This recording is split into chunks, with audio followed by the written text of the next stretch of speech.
Good morning, नमस्कार। मैं अमित सिंह, आप देख रहे हैं टाइम्स नाम नव भारत। अब वक्त हो चला है देश दुनिया की 100 बड़ी खबरें देखने का, लेकिन फटाफट अंदाज। टाइम्स नाम नव भारत और वीटो के एग्जिट पोल में यूपी में एक बार फिर बीजेपी को बहुमत मिलने के आसार। यूपी में बीजेपी को 225 सीटें मिलने का अनुमान, वहीं समाजवादी पार्टी को 151 सीट मिल सकती है। एग्जिट पोल के मुताबिक बीएसपी और कांग्रेस को फिर लग सकता है बड़ा झटका। बीएसपी को 14 सीटें और कांग्रेस को 9 सीटें मिलने की उम्मीद। यूपी में बीजेपी को 39.39% और समाजवादी पार्टी को 35.32% वोट मिलने का अनुमान। बीएसपी को 13 और कांग्रेस को 7% वोट मिल सकते हैं। यूपी के 5 क्षेत्रों में बीजेपी बहुमत को 175 सीटें मिलने का अनुमान। वेस्टर्न यूपी में बीजेपी को 50 और एसपी को 51 सीटें मिल सकती हैं। बुंदेलखंड में बीजेपी को 11, एसपी को 6, यूपी सेंट्रल में बीजेपी को 20 सीटें, अवध में 62 सीटें मिलने का अनुमान है।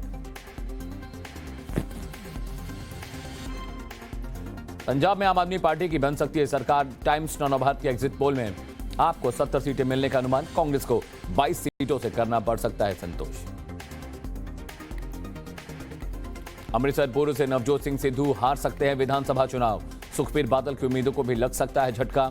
आप सीएम कैंडिडेट भगवंत मान दर्ज कर सकते हैं बड़ी जीत। चमकौर साहिब से पंजाब सीएम चरणजीत सिंह चन्नी जीत दर्ज कर सकते हैं। पटियाला से कैप्टन अमरिंदर सिंह भी जीत का परचम लहरा सकते हैं।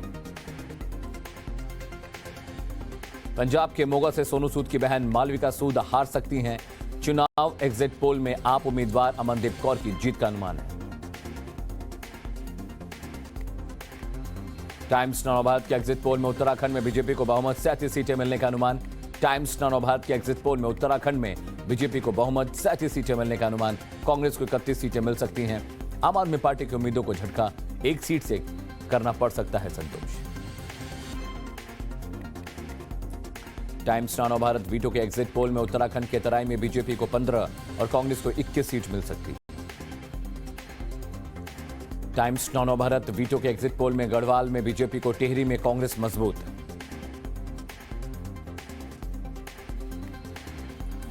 टाइम्स नव भारत वीटो के एग्जिट पोल में उत्तराखंड के कुमाऊं में बीजेपी को 8, कांग्रेस को 5 और आपको 1 सीट मिलने का अनुमान।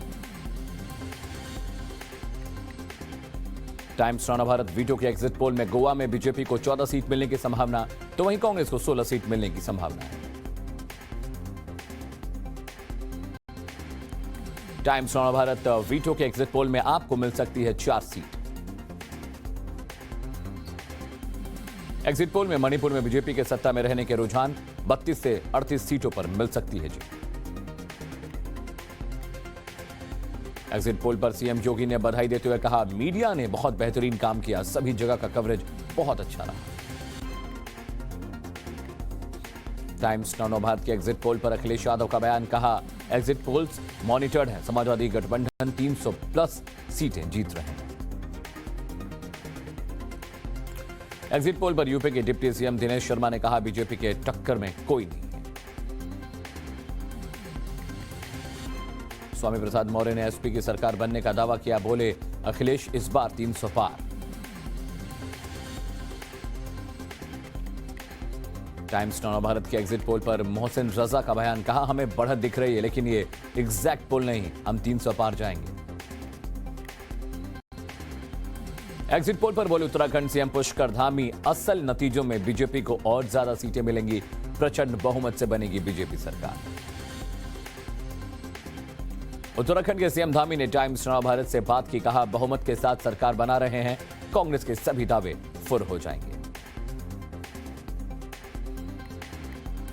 नतीजों के बाद विधायकों को एकजुट रखने के लिए कांग्रेस ने कमर कसी। सांसद दीपेंद्र हुड्डा का उत्तराखंड का पर्यवेक्षक नियुक्त किया गया। एग्जिट पोल पर बोले गोवा सीएम प्रमोद सावंत, भारी बहुमत से बीजेपी दोबारा सत्ता में करेगी वापसी। गोवा में कर्नाटक कांग्रेस के अध्यक्ष डीके शिव कुमार रखेंगे विधायकों पर नजर।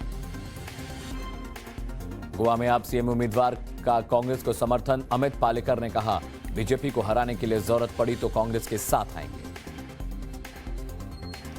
प्रधानमंत्री मोदी आज बजट पर संवाद करेंगे। वेब कॉन्फ्रेंस के जरिए 22-23 बजट के फायदे गिनाएंगे। आज पीएम मोदी अंतर्राष्ट्रीय महिला दिवस पर कच्छ में महिलाओं के साथ एक कार्यक्रम में शामिल होंगे। वीडियो कॉन्फ्रेंसिंग के जरिए संबोधित करेंगे। पीएम मोदी ने महिला दिवस की पूर्व संध्या पर नारी शक्ति पुरस्कार विजेताओं से बातचीत की है। जयपुर में बोली कांग्रेस महासचिव प्रियंका गांधी, जनता सही फैसला लेगी। यूपी में व्यस्त थी तो राजस्थान का बजट नहीं देखा। राज्यसभा की 13 सीटों पर 31 मार्च को होगा चुनाव। आनंद शर्मा, ए.के. एंटनी समेत कई लोगों का कार्यकाल हो रहा है खत्म। पश्चिम बंगाल विधानसभा का बजट सत्र, सीएम ममता का आरोप, चुनाव हारने के बाद भी बीजेपी नेता सरकार को काम नहीं करने दे रहे हैं। बजट सत्र के पहले दिन ही बंगाल विधानसभा में हंगामा, शुवेंदु अधिकारी का आरोप, राज्यपाल पर टीएमसी की महिला विधायकों ने हमला किया, सख्त कार्रवाई की मांग। बंगाल विधानसभा में हंगामे के बाद बीजेपी विधायकों ने राजभवन तक मार्च किया, शुवेंदु अधिकारी ने की अध्यक्षता। मुख्यमंत्री ममता बनर्जी राजभवन पहुंची, राज्यपाल जगदीप धनखड़ से मुलाकात की। तेलंगाना बजट सत्र समाप्त होने तक टी राजा सिंह सहित बीजेपी के 3 विधायक निलंबित, विधानसभा के बाहर धरने पर बैठे। आज अमित शाह त्रिपुरा दौरे पर रहेंगे। विप्लव देव सरकार के 4 साल पूरे होने पर विशाल रैली को संबोधित करेंगे।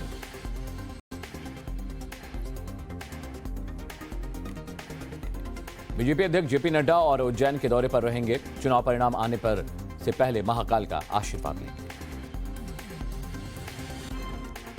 कल बीजेपी राष्ट्रीय अध्यक्ष जेपी नड्डा जम्मू पहुंचे थे। माता वैष्णो देवी मंदिर में पूजा अर्चना की।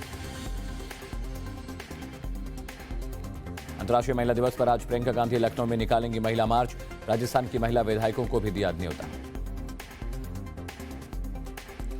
यूक्रेन रूस युद्ध के बीच एक बार फिर यूएनएससी की इमरजेंसी मीटिंग हुई है। भारत के स्थायी प्रतिनिधि टीएस तिरुमूर्ति ने भारतीयों और दूसरे नागरिकों की सुरक्षा की मांग को दोहराया।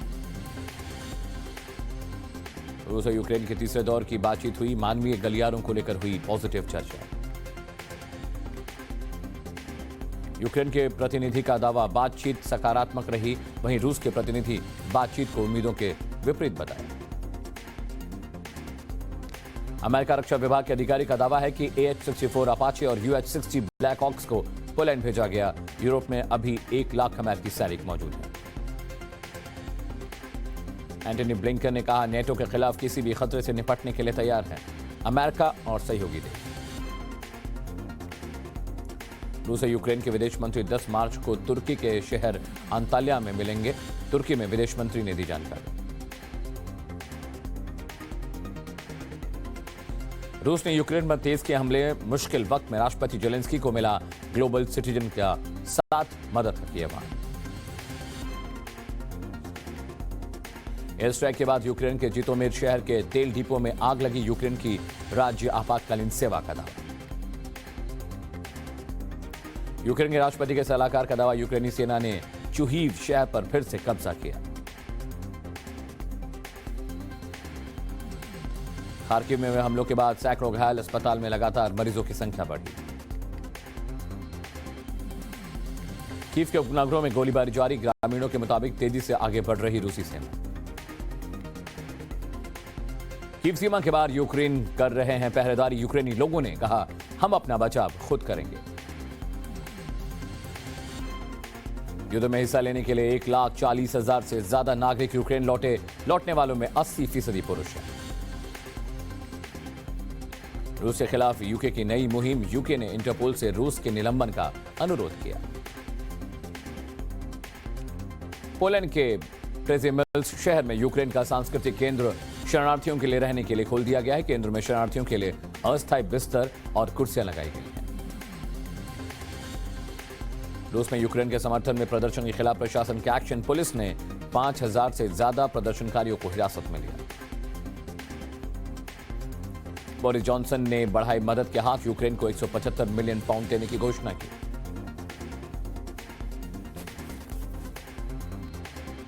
कनाडा ने यूक्रेन को करीब $1 अरब की वित्तीय सहायता भेजी।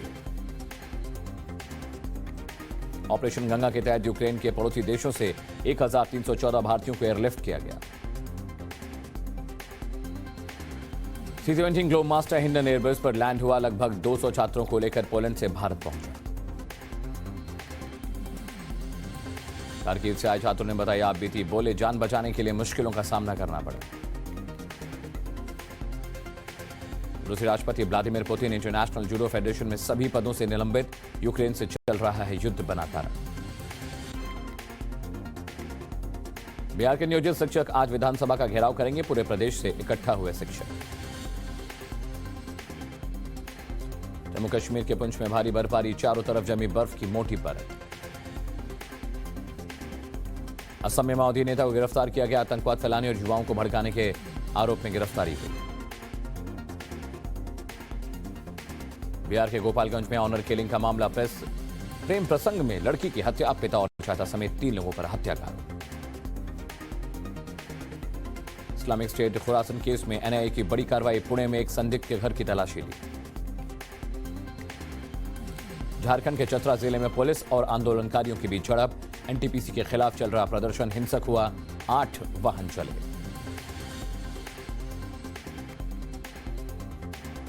बिहार के गोपालगंज में ऑनर किलिंग, पिता ने भाइयों की मदद से बेटी का गला रेता।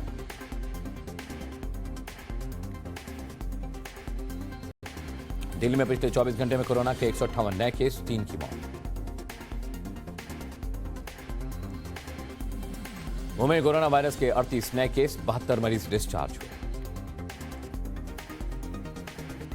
अंतर्राष्ट्रीय महिला दिवस पर आईफोन SE 3 की लॉन्चिंग। कंपनी 11:30 बजे करेगी लॉन्च। हैदराबाद में बनेगा माइक्रोसॉफ्ट का नया डेटा सेंटर। 2025 तक होगा तैयार। रुपए में 84 पैसे की भारी गिरावट। 77.01 प्रति डॉलर के ऑल टाइम लो पर पहुंचा रुपया।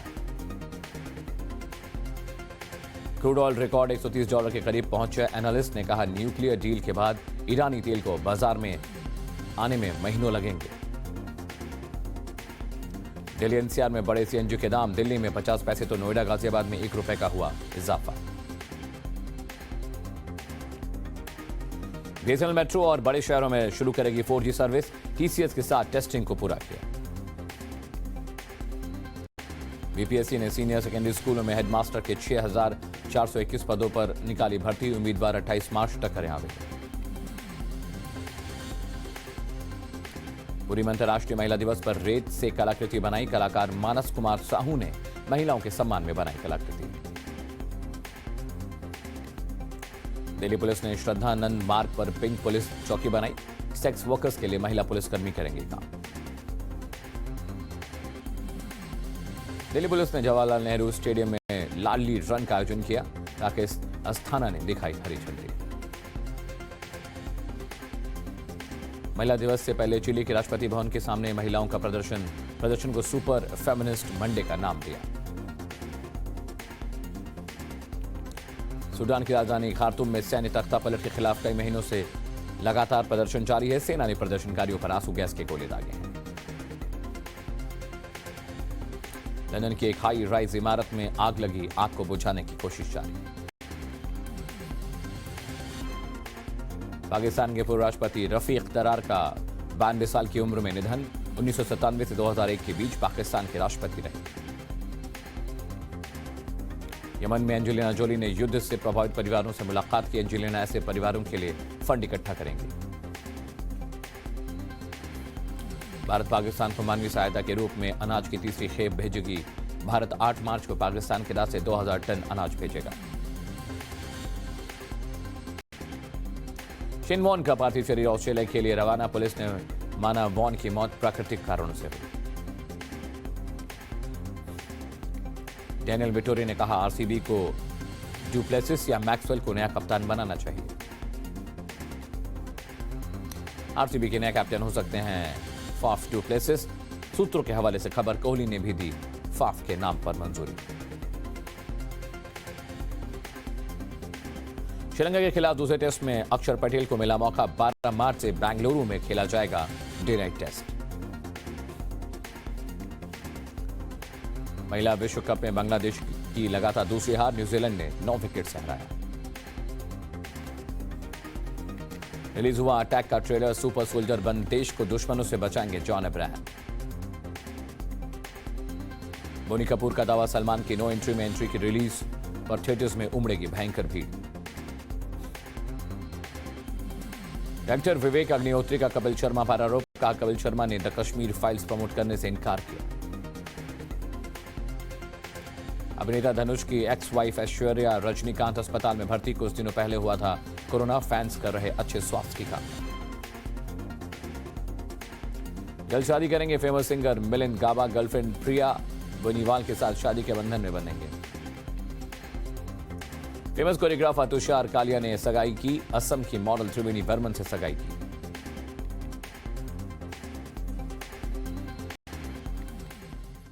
और आपने देश और दुनिया की 100 बड़ी खबरें देख ली। वक्त तो चला हमारे 1 मिनट न्यूज सेगमेंट का, जिसमें हम आपको 1 मिनट के भीतर देश और दुनिया की तमाम बड़ी खबरों से वाकिफ कराते हैं। रूस और यूक्रेन के बीच जंग जारी है, तो दूसरी तरफ जंग रोकने के लिए दोनों देशों के प्रतिनिधि बातचीत से हल निकालने की कोशिश कर रहे हैं। जंग रोकने के लिए रूस ने यूक्रेन के सामने 4 शर्तें रखी हैं। वो शर्तें क्या हैं, 1 मिनट के भीतर इस रिपोर्ट में देखिए। एक तरफ दोनों देशों के बीच भीषण जंग है, गोला बारूद है और बम धमाकों से यूक्रेन जूझ रहा है, तो दूसरी तरफ बातचीत का दौर भी जारी है। रूस और यूक्रेन के बीच तीसरे दौर की बातचीत में मानवीय गलियारे पर कुछ हद तक सकारात्मक बात जरूर हुई, तो यूक्रेन ने बेलारूस रूस के लिए मॉस्को का प्रस्तावित मानवीय गलियारों को खारिज कर दिया। तो उधर प्रधानमंत्री मोदी ने रूसी राष्ट्रपति व्लादिमीर पुतिन से करीब 50 मिनट तक बातचीत की। पीएम मोदी ने राष्ट्रपति पुतिन से आग्रह किया कि वो अपनी टीमों के बीच चल रही बातचीत के अलावा यूक्रेन के राष्ट्रपति जेलेंस्की के साथ सीधी बातचीत करें। मोदी ने सूमी समेत यूक्रेन के कुछ हिस्सों में संघर्ष विराम और मानवीय गलियारों की स्थापना की घोषणा की सराहना की। उधर जंग रोकने के लिए रूस ने यूक्रेन के सामने 4 शर्तें रखी। रूस ने कहा कि उनका मकसद यूक्रेन पर कब्जा करना नहीं, बल्कि डिमिलिटाइज करना है। रूस ने दूसरी शर्त ये रखी कि यूक्रेन अपने संविधान में बदलाव करे, इससे यूक्रेन का नाटो और यूएई में शामिल होना नामुमकिन हो जाएगा। रूस ने तीसरी शर्त रखी, यूक्रेन क्रीमिया को रूसी हिस्से के रूप में मान्यता दे। अपनी चौथी शर्त में रूस ने दोनेत्स्क, लुहांस्क को स्वतंत्र देश मानने को कहा। जंग शुरू होने से पहले ही रूस ने दोनों प्रांतों को अलग अलग स्वतंत्र देश के तौर पर मान्यता दे दी थी। रूस और यूक्रेन के बीच जारी जंग का आज 13वां दिन है। रूस की ओर से लगातार हमले जारी हैं। हालात यह है कि महज 13 दिनों में यूक्रेन से 15 लाख से ज्यादा लोगों ने घर छोड़ दिया है। 1 मिनट के भीतर पूरी रिपोर्ट देखिए। दोनों देशों में जारी जंग के बीच हर तरफ तबाही है। शहर दर शहर बर्बादी का भीषण मंजर है। एक के बाद एक लोग बेघर होते जा रहे हैं। भीषण जंग के बीच 15 लाख से ज्यादा लोग अपना घर छोड़ चुके हैं।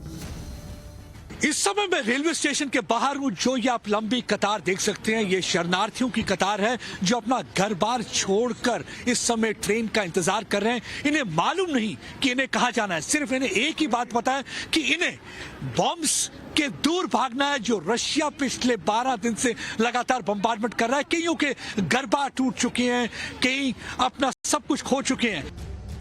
एक तरफ तबाही और बर्बादी, दूसरी तरफ यूक्रेन खाली।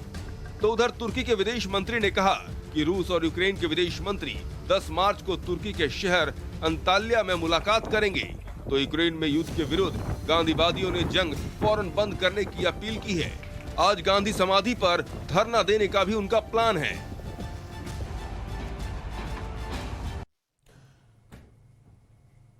रूस के हमले से यूक्रेन में तबाही और बर्बादी है, तो दूसरी तरफ भारतीयों को निकालने के लिए भारत सरकार की कवायद भी लगातार जारी है, जो अब अपने अंतिम चरण में चल रही है। इस बीच पोलैंड से ऑपरेशन गंगा खत्म हो चुका है। 1 मिनट के भीतर पूरी डिटेल समझिए। ऑपरेशन गंगा के तहत जब दिल्ली के हिंडन एयरबेस पर भारतीय वायुसेना का C-17 एयरक्राफ्ट लैंड हुआ, तो विमान में बैठे 201 भारतीयों की जान में जान आ गई।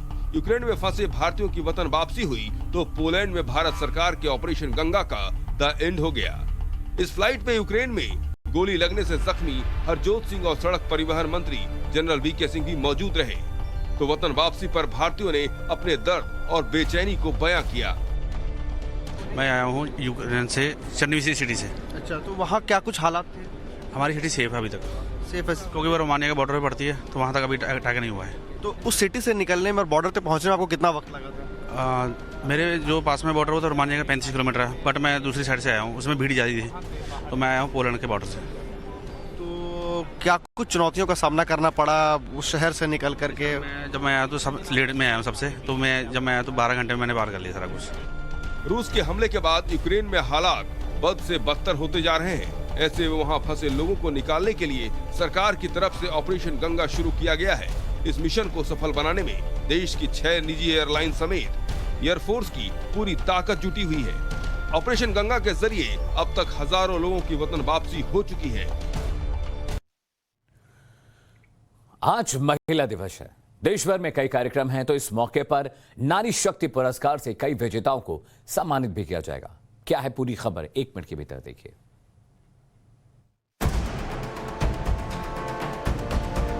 हिंदुस्तान नारी शक्ति का वो देश है जहां महिलाएं पुरुषों से किसी भी मायने में कम नहीं हैं। आज महिलाएं पुरुषों के साथ कदम से कदम मिलाकर चल रही हैं और देश के विकास में पूरा भागीदार बन रही हैं। आज महिला दिवस है और राष्ट्रपति रामनाथ कोविंद के हाथों 29 महिलाओं को नारी शक्ति पुरस्कार से सम्मानित किया जाएगा। प्रधानमंत्री मोदी सभी पुरस्कार पाने वाले हस्तियों से बातचीत करेंगे। इससे एक दिन पहले प्रधानमंत्री ने इन महिलाओं से मुलाकात की और महत्वपूर्ण विचार साझा किए। वही पीएम आज अंतर्राष्ट्रीय महिला दिवस के मौके पर गुजरात के कच्छ के धोरडो में महिला तपस्वियों की एक संगोष्ठी को संबोधित करेंगे। पीएम वीडियो कॉन्फ्रेंसिंग के जरिए महिला संतों को संबोधित करेंगे। समाज में महिला संतों की भूमिका और महिला शक्तिकरण के प्रति उनकी योगदान को पहचानने के लिए संगोष्ठी का आयोजन किया गया है। इस कार्यक्रम में 500 से भी ज्यादा महिला सन्यासी और उपदेशक शिरकत कर रही हैं। झारखंड के चतरा में एनटीपीसी के खिलाफ बवाल मचा हुआ है। सोमवार को प्रदर्शनकारियों और पुलिस के बीच झड़प हो गई तो पुलिस को लाठी चार्ज भी करना पड़ा। क्या है पूरी खबर, 1 मिनट के भीतर देखिए।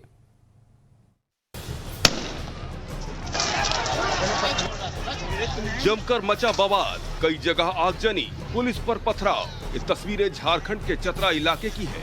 पिछले करीब 14 महीने से एनटीपीसी के खिलाफ चल रहा आंदोलन सोमवार को कुछ ज्यादा ही भयावह हो गया। जब प्रदर्शनकारियों ने कई गाड़ियों को आग के हवाले कर दिया तो पुलिस पर पथराव कर दिया। ये झड़प इतना हिंसक हो गया कि पुलिस को लाठी चार्ज का सहारा लेना पड़ा। पुलिस एक्शन में आई तो भगदड़ मच गई, जिसमें कई प्रदर्शनकारी बुरी तरह से जख्मी हो गए। भीड़ को काबू में करने के लिए पुलिस ने आंसू गैस के गोले भी छोड़े। बाद में प्रशासन ने आंदोलनकारियों के धरना स्थल को जेसीबी मशीन से ध्वस्त कर दिया। दरअसल अपनी 3 सूत्री मांगों को लेकर स्थानीय निवासी एनटीपीसी के सामने पिछले करीब 14 महीने से प्रदर्शन कर रहे थे। उनकी मांग है कि बड़का गांव एनटीपीसी कोल माइनिंग की तर्ज पर 25 लाख रुपए प्रति एकड़ मुआवजा दिया जाए, जबकि विस्थापित लोगों के परिवार को अन्य सुविधाओं के साथ नौकरी भी दी जाए। और यूपी समेत 5 चुनावी राज्यों में किसकी बनेगी सरकार, इसका फैसला 2 दिन बाद हो जाएगा। लेकिन उससे पहले एग्जिट पोल में एग्जैक्ट रिजल्ट के संकेत सामने आ चुके हैं। टाइम्स ना नव भारत समेत करीब करीब हर सर्वे में यूपी में एक बार फिर बीजेपी की सरकार बनती दिख रही है। देश के सबसे बड़े राज्य में किस पार्टी को कितनी सीटें मिल सकती हैं, जी हम आपको दिखाना और बताना समझाना चाहते हैं, क्योंकि अब जो हमने एग्जिट पोल किया वीटो के साथ मिलकर वो ये साफ साफ तस्दीक करता है कि यूपी में एक बार फिर से बीजेपी की सरकार बनती दिखाई दे रही है। अगर आंकड़ों की बात करें तो सबसे पहले देखिए बीजेपी और जो एलाइज हैं उनकी जो सीटों का अनुमान है वो 225 हमने बताया। साथ ही साथ समाजवादी पार्टी और सहयोगी दलों को 151 सीटें मिलती दिख रही हैं, जबकि बीएसपी की बात करें तो 14 सीटें बीएसपी को। साथ ही साथ कांग्रेस बेहद कम 9 सीटों पर जीत दर्ज करती दिखाई दे रही, जबकि अदर्स अन्य के खाते में 4 सीटें जाती दिखाई दे रही। तो एग्जिट पोल जो हमने वीटो के साथ किया है वो सीटों का अनुमान इस तरह से लगा रहे हैं। देखिए बीजेपी प्लस एलाइज, बीजेपी सहयोगी दल 225, समाजवादी पार्टी और सहयोगी दल 151, बीएसपी की बात करें तो 14। साथ ही साथ कुछ और आंकड़े भी आपको दिखाने जरूरी हैं। अगर पश्चिमी वेस्टर्न यूपी की बात करें जहां पर किसानों का मुद्दा बहुत गर्म रहा, साथ ही साथ और भी मसले वहां पर थे, पश्चिमी यूपी की बात करें तो बीजेपी के और प्लस एलाइज को, बीजेपी सहयोगी दलों को वहां 50 सीटें मिलती दिख रही हैं, जबकि समाजवादी पार्टी और सहयोगी दलों की बात करें तो वहां पर करीब 41 सीटें। बीएसपी की बात करें तो बीएसपी को 2 सीटें मिलती दिखाई दे रही हैं। साथ ही साथ अगर कांग्रेस की बात करें तो बेहद कम 3 सीटों पर कांग्रेस जीत दर्ज करती दिखाई दे रही है। तो ये टाइम्स नव भारत और वीटो का एग्जिट पोल हम आपको दिखा रहे हैं। बुंदेलखंड की बात करें जहां पर पानी बहुत मुद्दा है, बड़ा मुद्दा है, रोजगार बड़ा मुद्दा है, वहां पर बीजेपी और सहयोगी दलों को 11 सीटें मिलती दिख रही हैं। समाजवादी पार्टी 6 सीटों पर बढ़त बनाती दिख रही है अपने सहयोगियों के साथ। साथ ही साथ बीएसपी को महज एक सीट, और जबकि कांग्रेस के खाते में भी महज एक सीट जाती दिखाई दे रही है। ये बुंदेलखंड की तस्वीर हम आपको बता रहे हैं। ये हमारा एग्जिट पोल जो हमने वीटो के साथ मिलकर किया है, इसमें जो आंकड़े हैं वो हैरान करने वाले हैं। रुहेलखंड की बात करें, अगर बीजेपी के साथ क्या कुछ होने वाला है, जो अनुमान हमारा उसके मुताबिक बीजेपी अपने सहयोगी दलों के साथ करीब 32 सीटें जीत कर आ सकती है। वहीं बीएसपी 2 सीटों पर, और अगर समाजवादी पार्टी की बात करें तो बहुत मेहनत करने के बाद समाजवादी पार्टी अपने सहयोगियों के साथ मिलकर 16 सीटें ला सकती है, जबकि कांग्रेस के खाते में सिर्फ 2 सीटें जाती दिखाई दे रही हैं। अब तक अखिलेश यादव 400 पार सीटों का दावा कर रहे थे, लेकिन एग्जिट पोल आते आते उन्होंने अपनी सीट 100 कम कर दी। कैसे अखिलेश यादव के सुर बदल गए, हमारे इस रिपोर्ट में देखिए। तो इस बार का चुनाव विकास पर, मुद्दों पर, नवनिर्माण पर होगा। सीटें कितनी आएंगी हम नोट करना चाहते हैं, क्योंकि जब हम दोबारा आपसे मिलेंगे तो हम नोट्स कंपेयर करेंगे। उत्तर प्रदेश की जनता, हो सकता है समाजवादी पार्टी और समाजवादी पार्टी के जितने भी साथी गठबंधन के होंगे, उन्हें 400 सीटें जिता दे। पहले तो मैं परिणाम देखूंगा कि परिणाम क्या आ रहा है, और मुझे उम्मीद है कि उत्तर प्रदेश की जनता 300 से पार समाजवादियों के और गठबंधन को जिताएगी।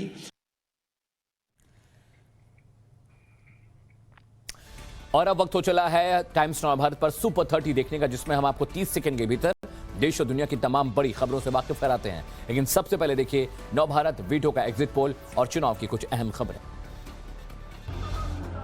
टाइम्स नाउ नव भारत वीटो के एग्जिट पोल में यूपी में एक बार फिर योगी सरकार को बहुमत मिला है।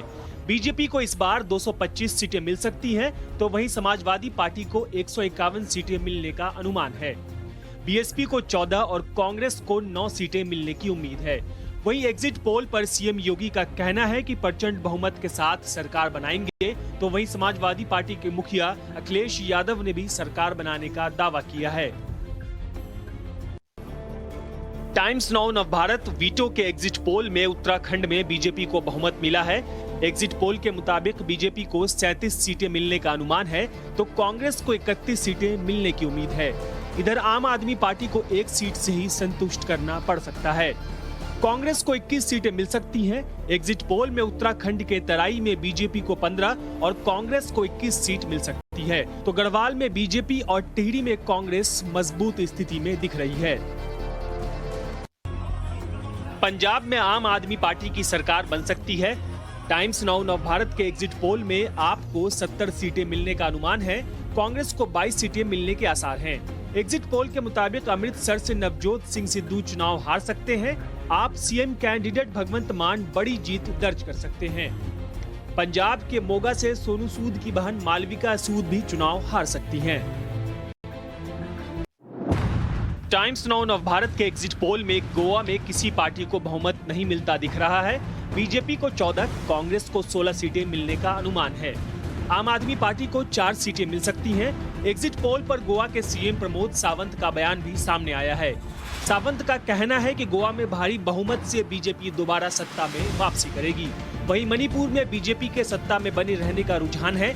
बीजेपी को 32 से 38 सीटों पर जीत मिल सकती है। यूपी में 7वें चरण के लिए करीब 54% मतदान हुआ। 7वें चरण में 9 जिलों की 54 सीटों पर वोटिंग हुई और मैदान में उतरे 613 उम्मीदवारों की किस्मत ईवीएम में कैद हो गई है।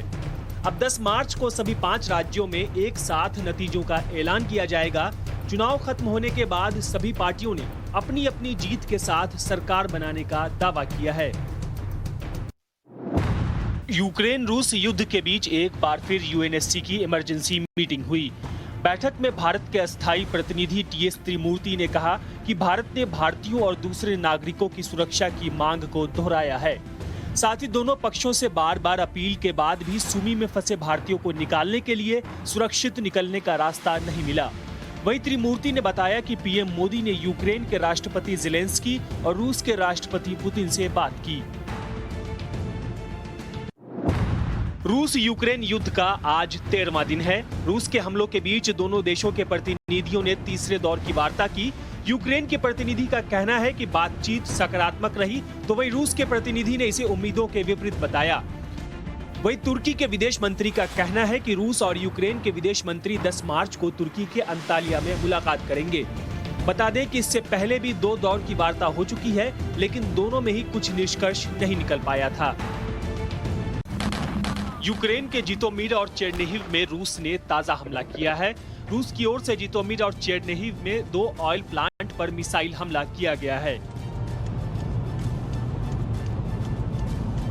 जिसके बाद वहां आग का तांडव देखने को मिला। तस्वीरों में आप देख सकते हैं कि कैसे प्लांट में आग फैली हुई है और धुएं का गुब्बार सैकड़ों फीट ऊपर जा रहा है। हालांकि इस हमले में किसी की मौत की खबर नहीं है। रूस यूक्रेन के बीच जंग जारी है। इस बीच रूस के राष्ट्रपति पुतिन ने दुश्मन देशों की लिस्ट जारी कर दी है।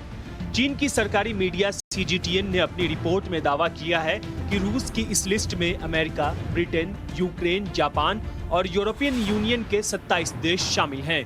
यूक्रेन पर हमला करने के कारण रूस पर अमेरिका समेत कई पश्चिमी देशों ने कई प्रतिबंध लगाए हैं, ताकि रूस की अर्थव्यवस्था को नुकसान पहुंचाया जा सके।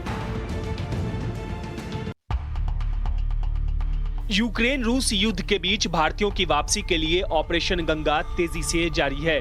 आज 2 विमानों के जरिए करीब 400 भारतीयों की वतन वापसी होगी। दोनों विशेष फ्लाइट्स सुसेवा से उड़ान भरेंगी। इससे पहले सोमवार को भी 1500 लोग भारत वापस लौटे थे। वहीं खार्किव से आए छात्रों ने बताया कि वहां से निकलना काफी मुश्किल भरा था। उन्हें बॉर्डर पार करने के लिए काफी परेशानियों का सामना करना पड़ा। रूस से तनाव के बीच यूक्रेन और दूसरे देशों के लोग पोलैंड जा रहे हैं, जहां शरणार्थियों के रहने की व्यवस्था की गई है। अब प्रेजेमिस्ल में यूक्रेनी सांस्कृतिक केंद्र खोल दिया गया है, ताकि शरणार्थी आराम से रह सकें। केंद्र में शरणार्थियों के लिए अस्थायी बिस्तर और कुर्सियां लगाई गई हैं। शरणार्थियों में से कुछ का कहना है कि वो कीव जाने के लिए तैयार थे, लेकिन युद्ध छिड़ गया।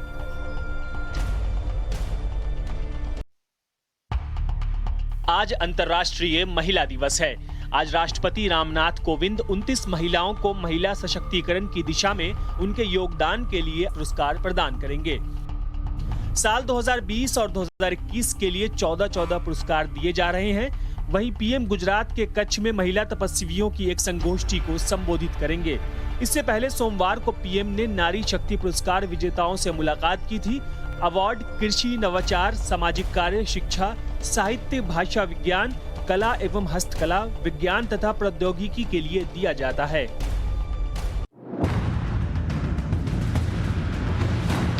अंतर्राष्ट्रीय महिला दिवस के मौके पर आज लखनऊ में कांग्रेस का महिला मार्च निकलने वाला है। प्रियंका गांधी की अगुवाई में विशाल मार्च निकाला जाएगा। लड़की हूँ लड़ सकती हूँ अभियान को आगे बढ़ाने के लिए निकाले जा रहे इस मार्च में प्रदेश की कांग्रेस की 129 महिला उम्मीदवार भी शामिल होंगी। इस मार्च में शामिल होने के लिए राजस्थान की महिला विधायकों को भी बुलाया गया है।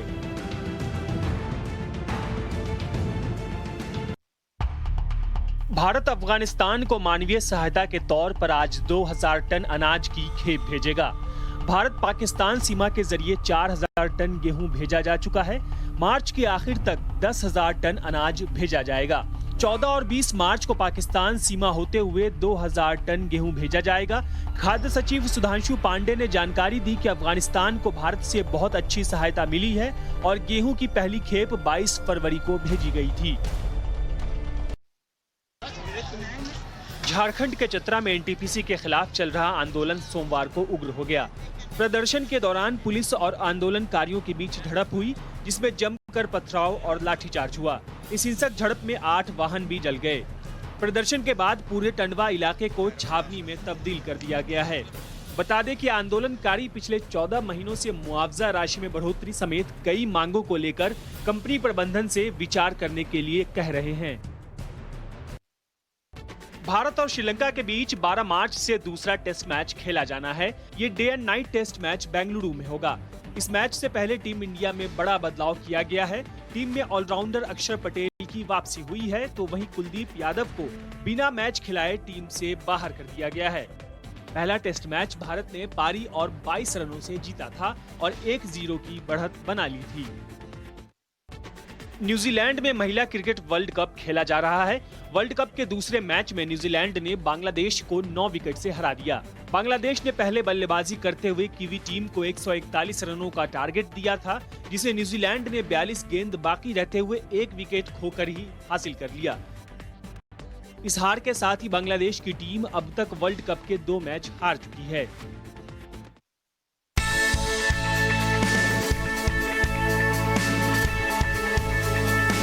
साल 2005 में आई कॉमेडी फिल्म नो एंट्री काफी सुपरहिट हुई थी। तभी से फैंस इसके सीक्वल के इंतजार में थे। सीक्वल नो एंट्री की एंट्री को लेकर प्रोड्यूसर बोनी कपूर भी काफी एक्साइटेड है। उनका कहना है कि फिल्म के रिलीज होने पर थिएटरों में भारी भीड़ होगी। वहीं फिल्म के रिलीज डेट पर बोनी कपूर ने कहा कि ये तो सिर्फ सलमान खान ही जानते हैं।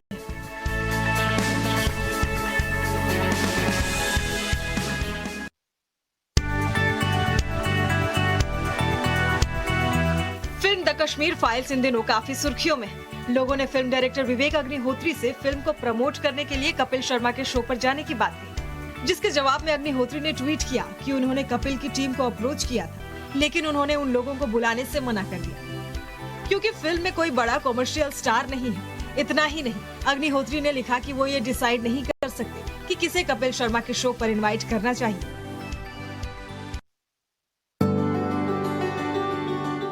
सिंगर और big boss OTT fame Milind Gaba जल्द ही अपनी long time girlfriend Priya Beniwal के साथ शादी के बंधन में बंधने वाले हैं। खबरों के मुताबिक दोनों की शादी अप्रैल में दिल्ली में होने वाली है। बता दें कि दोनों की शादी पंजाबी और जाट रीति रिवाजों के साथ होगी। मिलिंद और प्रिया की बात करें तो दोनों लंबे समय से एक दूसरे को डेट कर रहे हैं। दोनों सोशल मीडिया पर अक्सर एक दूसरे के साथ कई खूबसूरत फोटो शेयर करते रहते हैं।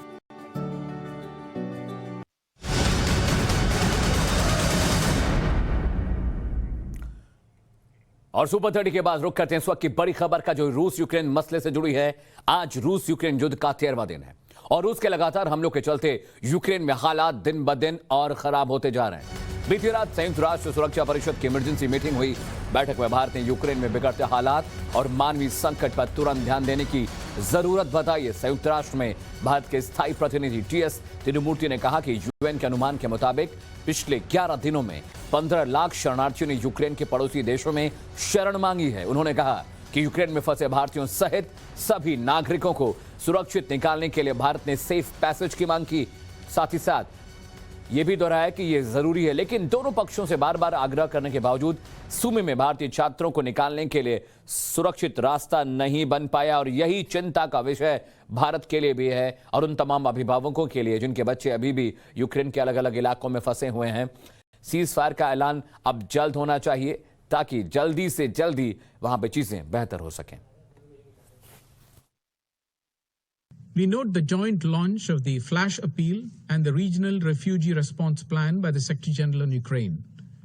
We hope the international community will respond positively to the humanitarian needs. On its part, India has already sent 7 tranches of humanitarian supplies to Ukraine and its neighboring countries. These include medicines, medical equipment, tents, protective eye gear, water storage tanks, solar lamps, amongst other relief material. We are in the process of identifying other such requirements and sending more supplies. Allow me to underscore that it is important that humanitarian action is always guided by the principles of humanitarian assistance, humanity, neutrality, impartiality, and independence. These should not be politicized. I thank you, Madam President. और Ukraine के युद्ध क्षेत्र से जुड़ी एक और बड़ी खबर आ रही है वॉरजोन से। यूक्रेन के शहरों में रूस सेना के हमले अभी भी जारी हैं। बीती रात रूस से फाइटर जेट्स ने यूक्रेन के जिटोमीर और चेर्निहिव शहर में दोबारा बमबारी की है, जिससे इन शहरों में मौजूद ऑयल डिपो में भीषण आग की खबर है। बमबारी के बाद ऑयल डिपो में लगी आग की तस्वीरें आप अपनी टीवी स्क्रीन पर देख सकते हैं। किस तरह से यूक्रेन में रूस के हमले हो रहे हैं और ऑयल डिपो पर हमले का मतलब है कि और बुरी स्थिति हो जाना, क्योंकि जब फ्यूल नहीं होगा तो जंग नहीं हो सकती और यही रूस चाहता है। इसलिए चाहे वो न्यूक्लियर पावर प्लांट हो, चाहे वो ऑयल डिपो हो, चाहे वो पोर्ट्स हो, चाहे वो एयरपोर्ट्स हो, हर जगह रशियन फोर्सेस ने अपना कब्जा करना शुरू कर दिया है।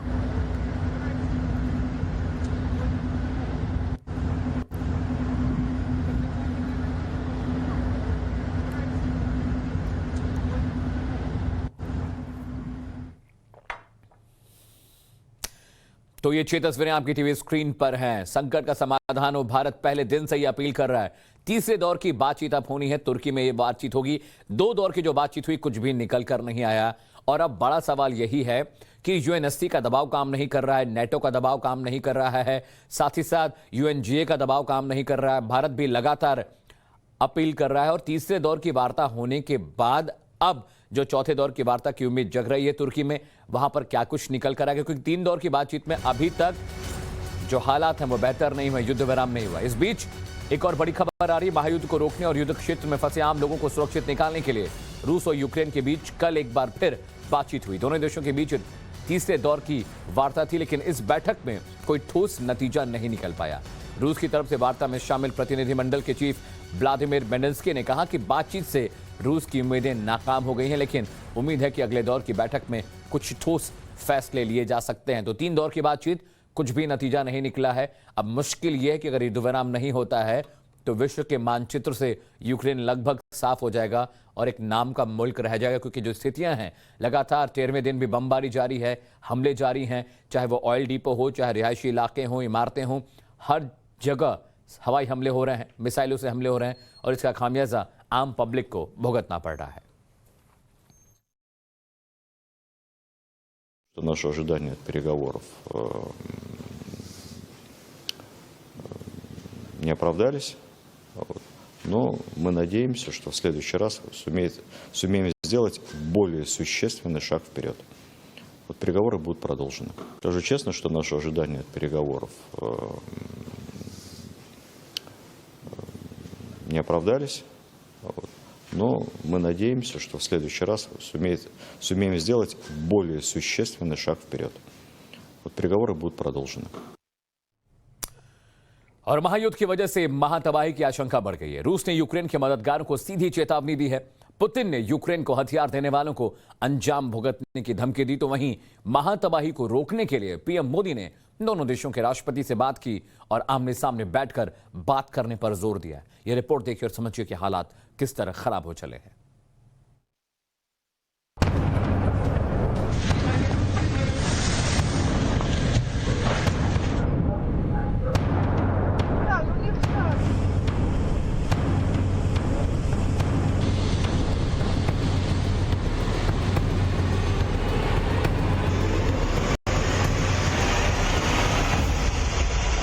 रूसी मिसाइलों से यूक्रेन थर्रा रहा है। आग की उठती लपटें हालात को भयावह बना रही हैं। आसमान से गिर रहे गोले बारूद शहरों को शमशान में तब्दील कर रहे हैं। बरसती मौत के बीच इंसान बेबस नजर आ रहा है।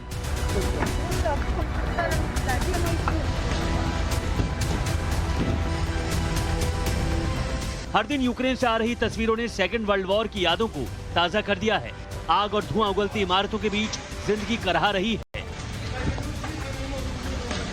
जंग के 12वें दिन शक्तिशाली धमाकों से खार्किव और लुहांस्क शहर दहल गया। रूसी बमबारी से लुहांस्क का तेल डिपो धू-धू कर जलने लगा। उठ रही लपटों के साथ एक के बाद एक कई धमाके हुए, जिसने डिपो को पूरी तरह से खाक कर दिया। काले धुएं के गुबार से पूरा इलाका ढक गया। ऐसी ही तस्वीरें खार्किव से भी आईं। रूस का दावा था कि यूक्रेन पर 4 दिन में फतेह कर लेगा, लेकिन आज 12 दिन बीत चुके हैं। ना ही व्लादिमीर पुतिन जीत हासिल कर पाए हैं, ना ही ज़ेलेंस्की अपनी जिद से पीछे हटने को तैयार हैं। बेहिसाब बर्बादी जारी है।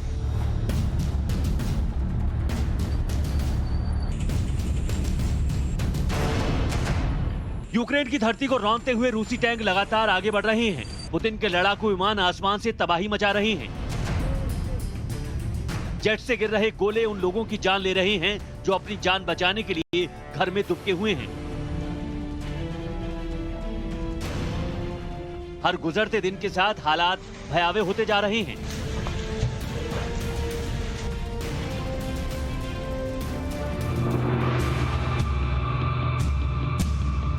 इस बीच अमेरिका ने यूक्रेन की मदद के लिए 17,000 एंटी टैंक मिसाइलें भेज दी हैं, जिसने यूक्रेनी सेना की ताकत बढ़ा दी है। लेकिन रूस और यूक्रेन के बीच की तल्खी और बढ़ गई है। पुतिन ने यूक्रेन की मदद करने वाले देशों को सीधी चेतावनी दी है। तो क्या आने वाले दिनों में दोनों देशों के बीच जंग और तेज होगी? बिगड़ते हालात के बीच प्रधानमंत्री नरेंद्र मोदी ने रूसी राष्ट्रपति व्लादिमीर पुतिन और यूक्रेन के राष्ट्रपति जेलेंस्की से बात की। पीएम मोदी ने यूक्रेन के राष्ट्रपति जेलेंस्की से करीब 35 मिनट तक बात की। बातचीत के बाद जेलेंस्की ने ट्वीट कर कहा, रूस से चल रही युद्ध के बारे में सूचित किया। यूक्रेनी लोगों के समर्थन के लिए आभारी हूं। जेलेंस्की के बाद पीएम मोदी ने रूस के राष्ट्रपति व्लादिमीर पुतिन से भी बात की। महायुद्ध के दौरान दोनों नेताओं के बीच दूसरी बार बातचीत हुई। पुतिन से संवाद के दौरान मोदी ने पुतिन और जेलेंस्की के बीच सीधी बातचीत पर जोर दिया। इसके अलावा यूक्रेन के कुछ हिस्सों में संघर्ष विराम और मानवीय गलियारे की घोषणा की सराहना की। यूक्रेन में मची भारी तबाही के बीच रूस ने 4 शहरों में युद्ध विराम का ऐलान किया है। कई इलाकों में मानवीय गलियारों को खोलने की घोषणा की है। А также до профильных структур ООН, ОБСЕ и Международного комитета Красного Креста.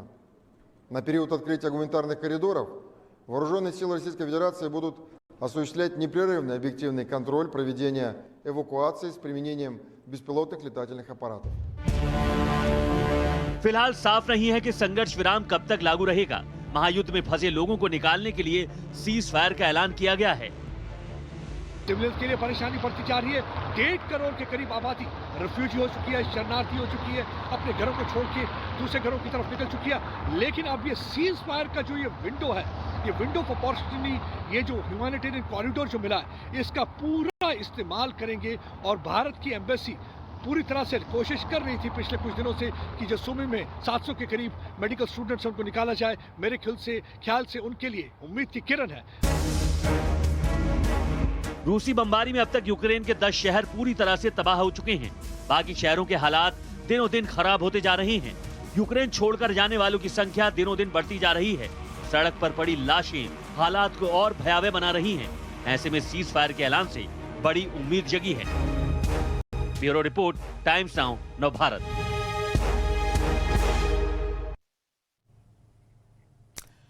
महायुद्ध की पल पल की अपडेट टाइम्स नाउ नवभारत आप तक लगातार पहुंचा रहा है।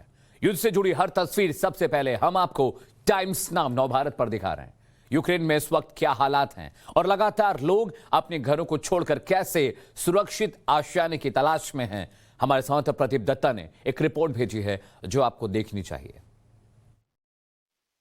इस समय मैं रेलवे स्टेशन के बाहर हूं। जो ये आप लंबी कतार देख सकते हैं, ये शरणार्थियों की कतार है जो अपना घर बार छोड़कर इस समय ट्रेन का इंतजार कर रहे हैं। इन्हें मालूम नहीं कि इन्हें कहां जाना है, सिर्फ इन्हें एक ही बात पता है कि इन्हें बॉम्ब्स के दूर भागना है, जो रशिया पिछले 12 दिन से लगातार बम्बार्डमेंट कर रहा है। कईयों के घर बार टूट चुके हैं, कई अपना सब कुछ खो चुके हैं। और देखिए आप ये इस समय रेलवे स्टेशन के बाहर खड़े हैं। जो भी इनके हाथ में है वो ये उठा के ले आए हैं, अपनी किसी ना किसी तरीके से जान बचा के आए हैं। अगर हम यूनाइटेड नेशन के फिगर्स की माने तो 1.5 करोड़ के करीब लोग अपना घर बार छोड़ चुके हैं। इस समय रिफ्यूजी की तरह जिंदगी बिता रहे हैं। इन्हें मालूम नहीं है कि यहाँ पे ट्रेन मिलेगी या नहीं मिलेगी।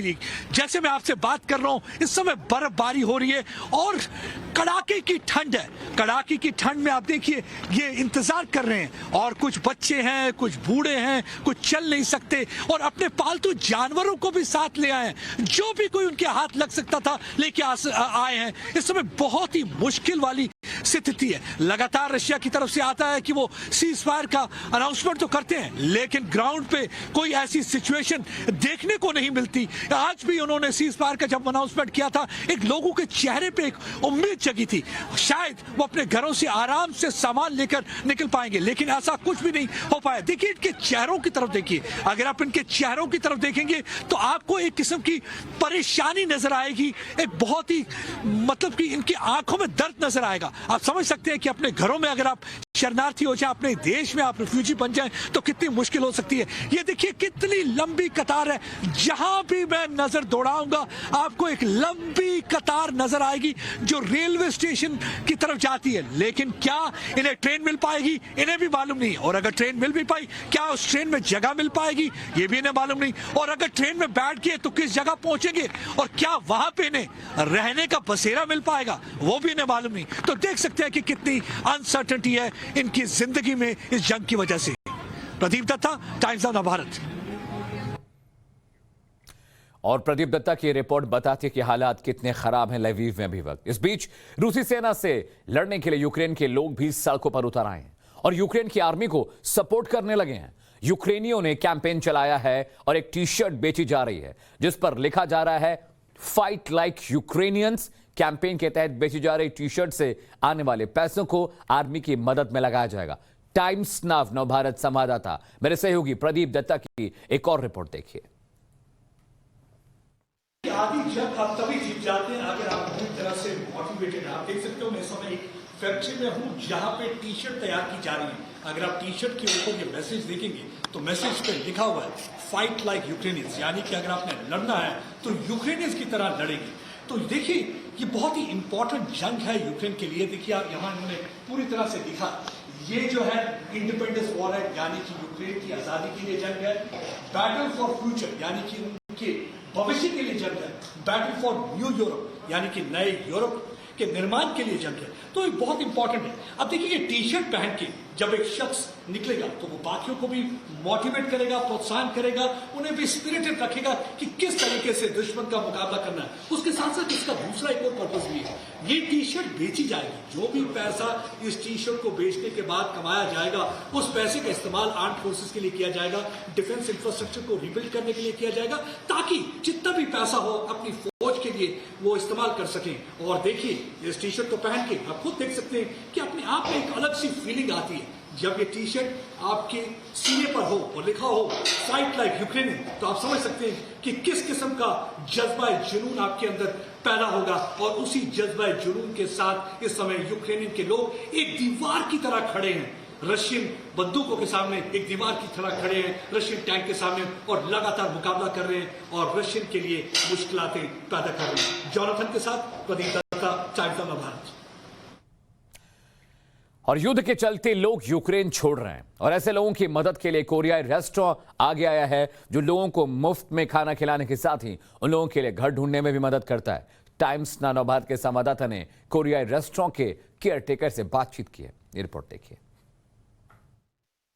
पिछले कुछ दिनों से हमने देखा है कि लगातार बम्बार्डमेंट की वजह से बहुत सारे लोगों को अपना घर छोड़ना पड़ा है। अपने ही घर में यूक्रेन के निवासी जो है शरणार्थी हो चुके हैं। जो आबादी है खार्किव, कीव, मारियोपोल या बाकी इलाकों से भागकर दूसरे ठिकानों पे जा रही है। लेकिन इस सारे प्रॉब्लम के बीच में अगर कोई एक राहत की किरण है तो वो है कुछ लोगों का बाहर सामने आना और मदद करना। देखिए मैं इस समय एक रेस्टोरेंट को खोल दिया गया है। यहाँ पे कोई भी आ सकता है शरणार्थी, उन्हें फ्री खाना खिलाया जाता है। मेरे साथ इस समय एक महिला है, उनसे बात करते हैं। Are you providing free meal to all these people who are coming over to this place? Yes, we are providing it for free because people sometimes do not have money to pay for it, and we are sponsored by the Korean Christian organization who help people who are in need. देखिए ये जो restaurant ये Korean चलाते हैं, लेकिन उनको लगा कि इस समय लोग मुसीबत में हैं, काफ़ी परेशानी है। बच्चे, बूढ़े, औरतें दूर दराज इलाकों से चलते हुए आ रहे हैं, कईयों के पास खाना नहीं है, कईयों के पास रहने की जगह नहीं है। You also provide them place to live? No, we do not provide the place to live, but we are trying to find such a place. But we have a lot of contacts of different volunteers, and we can call them and find a place. देखिए अपने volunteers के तरफ से ये क्या करते हैं, उनके लिए जगह ढूंढते हैं ताकि उन्हें फ्री ऑफ कॉस्ट रहने की जगह मिल जाए, उन्हें किसी किस्म की परेशानी ना हो। देखिए मैं आपको ये दिखा देता हूँ कि ये रेस्टोरेंट है। इस रेस्टोरेंट में इस समय भी कुछ लोग खाना खा रहे हैं और ये मदद करने की पूरी कोशिश कर रहे हैं। इसके दरवाजे उन्होंने खोल दिए हैं क्योंकि बहुत ही परेशानी है लोगों में। 1.5 करोड़ के करीब लोग अपने घरों से बेघर हो चुके हैं, बड़ी बड़ी परेशानी हो रही है। मैं एक और सवाल इनसे पूछना चाहूँगा। It brings smile on your face when you serve them food? Yes, it brings a smile because people, they are very grateful for this thing that we do for them.